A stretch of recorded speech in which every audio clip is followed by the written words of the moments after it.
sa uban, may pangandoy kausap. Sa init o ulan, araw-araw gitikan. Sa kubalon mo, mga kamuhot. Sa liko mo, og sinuhot. Mga timaan sa imong paningkamo.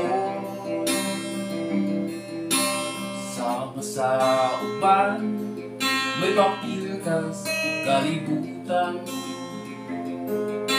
Bakan ang pamilya, lakip na ang uban.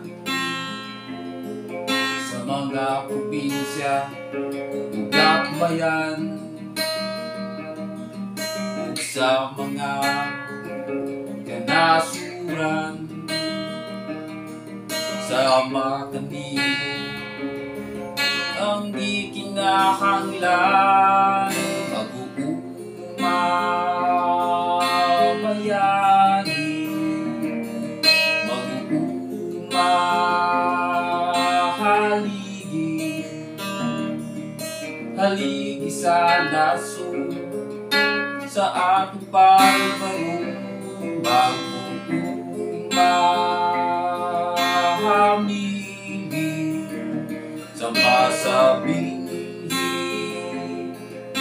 pinili, pinili sa Diyos, sa rundaghan kapahigulon. Sama sa uban, kinahanglan kasuban. Karong bagunang uban mo, kinahanglan busan sa kabaguhan, sa tuwag sa kausahan.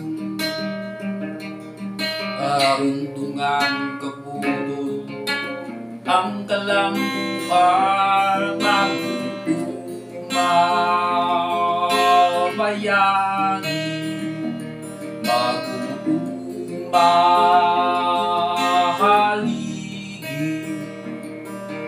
haligi sa nasod, sa atong pagbarong. Mag-uuma hamili, sa masabing pinili, pinili sa Diyos, sa rundaghan kapahigulon. Mabaylubong nagpaabot sa una ug katapusan nga ulan. Sa kalisod ug kalisdanan, may sa bugi at tubangan tanan.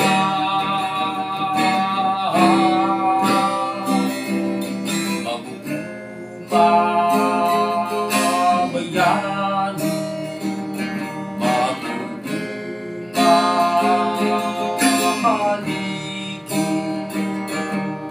haligi sa nasod, sa ako pagbarong. Mag-uuma hamili, sa pasabing pinili, pinili sa Diyos, sa rundaghan kapahigulon.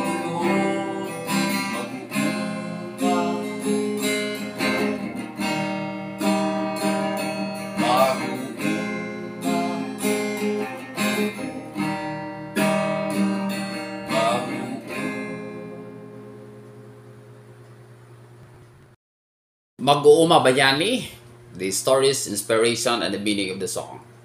Mo kini atong istoryahan karon, ang akong gi-compose nga kanta, Mag-uuma bayani.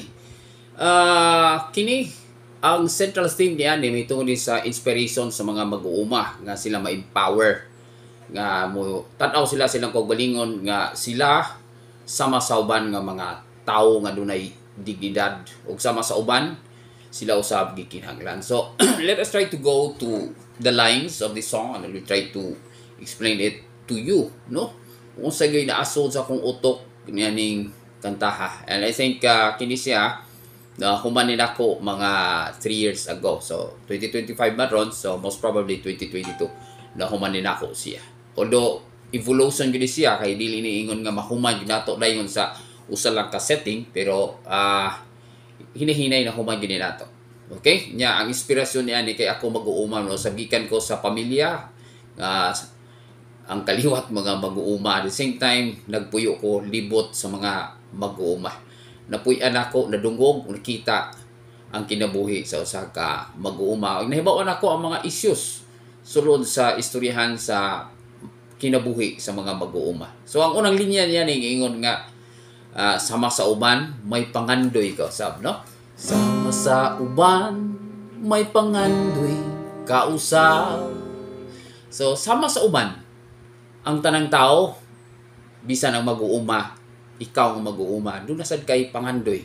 Nya nindot kay ikaduhang linya gaingon diya, sa init ug ulan, adlaw-adlaw mong gitikan. Sa init ug ulan, adlaw-adlaw mong gitikan.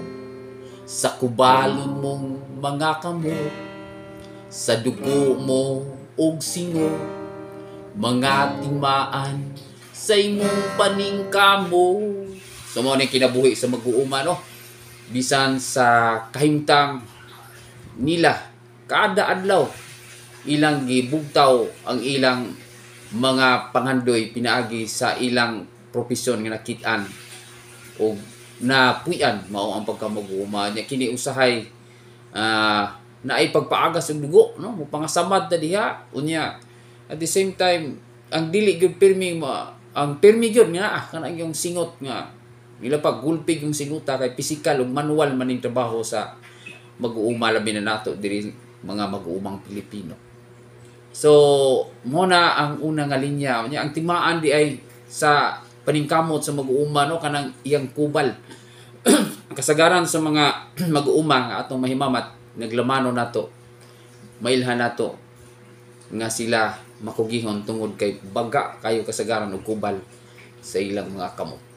Okay? So sa ikaduhang istansa gingon sama sa uban may papilkas kalibutan, pakanon ang pamilya, lakip na ang uban. So gipasinati nato nga why kalainan ang usa ka mag-uuma sa uban pa nga mga career sa kinabuhi. Naatay role. Ug kini nga role mao kini ang bukasyon o gigikanan sa pagpili gid sa Dios ba. Nga ang bukasyon sa mag-uuma pakano na iyang pamilya ug dili lang iyang pamilya hasta sad ang uban. Unya sa mga probinsya ug dakbayan ug sa mga kanasuran sama kanimo ang gikinahanglan. O di ba? So bisan asa, bisan pa nang giingon nato nga mga highly urbanized, mga moderno nga mga syudad na kinahanglan gyapon nag-uuma aron mopakaon niya ng mga tawhana, di ba?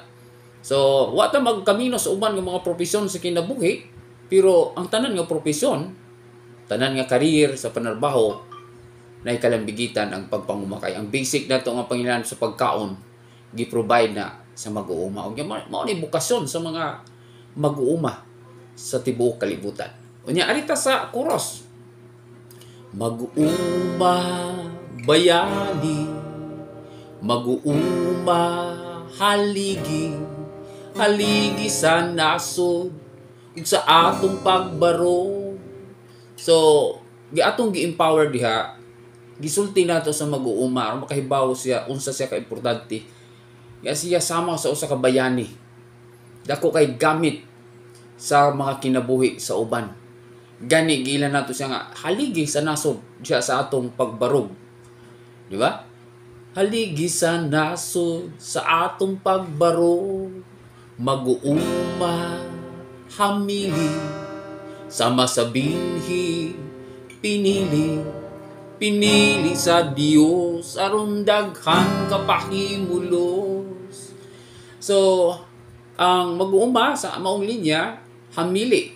Murag nindot nga ung ning Cebuano nga hamili, murag favorite o baka pinangga o baka mahal, no?